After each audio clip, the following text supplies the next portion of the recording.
اگر chief justice seniority کا تعین انتظامی طور پر کرے تو متاثرہ جج کو کہاں جانا چاہیے؟ کیا ٹرانسفر پر آیا جج نیا حلف اٹھائے گا؟ سپریم کورٹ کے جسٹس محمد علی مظہر نے اسلام آباد ہائی کورٹ میں ججز سینیارٹی اور ٹرانسفر کیس میں سوالات اٹھا دیے۔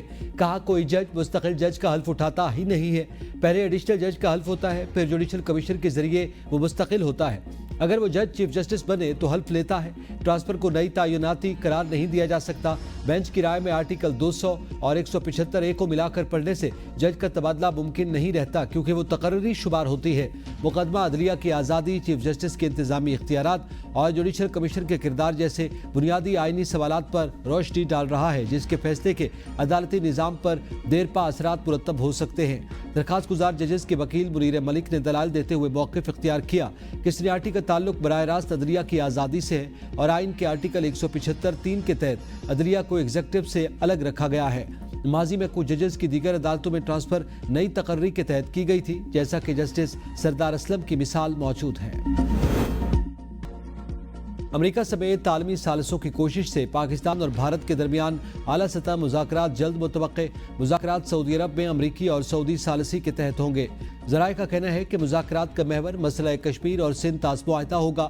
مذاکرات امریکی صدر ٹرمپ اور وزیر خارجہ مارکو روبیو کی کوششوں کا نتیجہ ہے۔ واشنگٹن نے کشمیر مسئلے پر ثالثی کی پیشکش کی ہے۔ امریکہ نے نئی دہلی اور اسلام آباد پر بات چیت کے ذریعے مسائل حل کرنے پر زور دیا ہے۔ بھارت کی بے بنیاد جواز پر فوجی کارروائیاں پاکستان کی خود مختاری کی کھلی خلاف ورزی ہے۔ انڈیا کی جارحیت اقوام متحدہ کے چارٹر کے بھی منافی ہے۔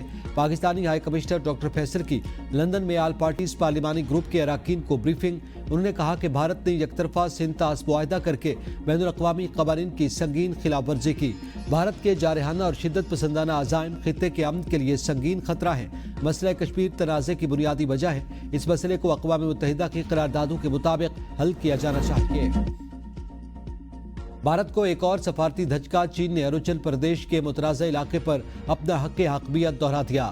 چینی وزارت خارجہ کا کہنا ہے کہ زنگنان تاریخی، جغرافیائی اور انتظامی لحاظ سے چین کا حصہ ہے اور ان علاقوں کو چینی نام دینا چین کا اندرونی معاملہ ہے۔ چینی میں کہا گیا کہ ان مقامات کو چینی نام دینا چین کی خود مختاری کے تحت کیا گیا اور اس اقدام کا مقصد خطے میں تاریخی اور ثقافتی شناخت کو اجاگر کرنا ہے۔ وزیراعظم کی کسانوں کو آسان شرائط پر زرعی قرضوں کی فراہمی کو یقینی بنانے کی ہدایت۔ ملکی پیداوار بڑھانے کے لیے زرعی تحقیق پر خصوصی توجہ دینے پر زور۔ وزیراعظم شہباز شریف کی زیر صدارت زرعی شعبے میں اصلاحات کے حوالے سے اجلاس میں بتایا گیا کہ پاکستان کو زرعی خود کفالت کے حصول کے لیے زراعت کو جدید خطوط پر استوار کیا جا رہا ہے تاکہ معیشت کی فوری ترقی ممکن ہو سکے۔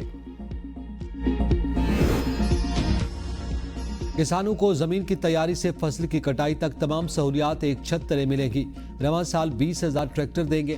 12 ایکڑ سے کم کاشتکاروں کو کسان کے کارڈ کے ذریعے 5,000 فی ایکڑ دیا جا رہا ہے۔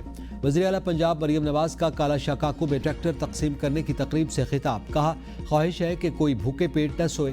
نفرت کی سیاست ختم ہونے پر ملک کتنی ترقی کر رہا ہے۔ پاکستان کی فتح سب کو مبارک ہو۔ کسانوں اور میرے درمیان دوریاں پیدا کرنے کے لیے پروپیگنڈا کیا گیا، لیکن کسانوں نے اس پروپیگنڈے پر کان نہیں دھرے۔ پاور ڈویژن آج سے IMF کو بجلی کے شعبے میں اصلاحات سے متعلق بریفنگ دے گا۔ بجلی کے شعبے میں گردشی قرض، سالانہ ٹیرف ری بیسنگ پر بریفنگ دی جائے گی۔ ذرائع کا کہنا ہے کہ سبسڈی اور کاربن لیوی قانون سازی پر بھی تفصیلی بریفنگ ہوگی۔ IMF کے ساتھ پاور کے شعبے پر مذاکرات کل تک جاری رہیں گے۔ حکومت IMF کو ریگولر ٹیرف میں اضافے کی یقین دہانی کروا چکی۔ گردشی قرض CPPA میں منتقل کرنا یقین دہانیوں میں شامل۔ ذرائع کے مطابق تمام صوبوں کا بھی گیس اور بجلی پر کسی بھی نئی سبسڈی نہ دینے پر اتفاق کیا گیا۔ ہمارے باغی افغانستان میں حکومتی سرپرستی میں رہ رہے ہیں۔ آئین پاکستان کے مطابق بلوچستان کو حقوق مل رہے ہیں۔ تاریخ کو ہم نے اپنی مرضی سے مسخ کیا۔ وزیر اعلیٰ بلوچستان میر سرفراز بگٹی کا تقریب سے خطاب۔ کہا جس جنگ میں بلوچستان کو دھکیلا گیا وہ لا حاصل ہے۔ تشدد سے آج تک بلوچستان کو کچھ نہیں ملا۔ پاکستان واحد ملک ہے جو علیحدگی پسند تحریکوں کو برداشت کرتا ہے۔ اچھے اور برے عسکریت پسندوں کا فرق ختم ہو چکا۔ پاکستان کو توڑنے کی کوششیں کرنے والوں کا انجام سب کے سامنے ہے۔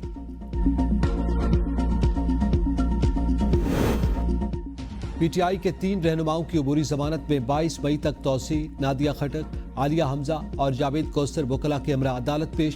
ملزمان کی عبوری ضمانت کی درخواست پر سماعت راولپنڈی اعتدادی دہشت گردی عدالت نے کی۔ نادیہ خٹک کے خلاف 2، جاوید کوثر کے خلاف 3 اور عالیہ حمزہ کے خلاف 2 مقدمات درج ہیں۔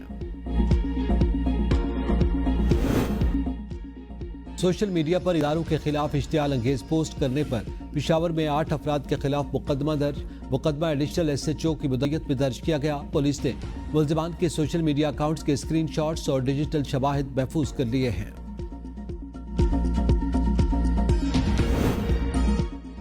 آزاد کشمیر کے علاقے ہجیرہ میں پاک فوج زندہ باد ریلی۔ فضا پاک فوج زندہ باد کے نعروں سے گونج اٹھی۔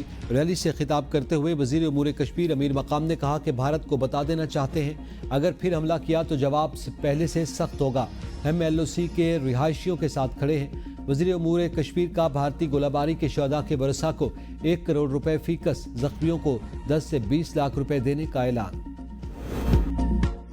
کراچی میں باپ کے قتل اور لاش کو بوری میں بند کر کے ٹھکانے لگانے والے بدبخت بیٹوں کے خلاف مقدمہ درج۔ پولیس کے مطابق ملزمان ابراہیم اور افضل موٹر سائیکل پر بوری رکھ کر پیدل جا رہے تھے اور مشکوک جان کر انہیں روکا گیا تو خاور انجم کی لاش ملی۔ ملزمان نے والد کے رویے سے نالاں ہو کر منصوبہ بندی کے تحت چھری کے وار کر کے قتل کیا۔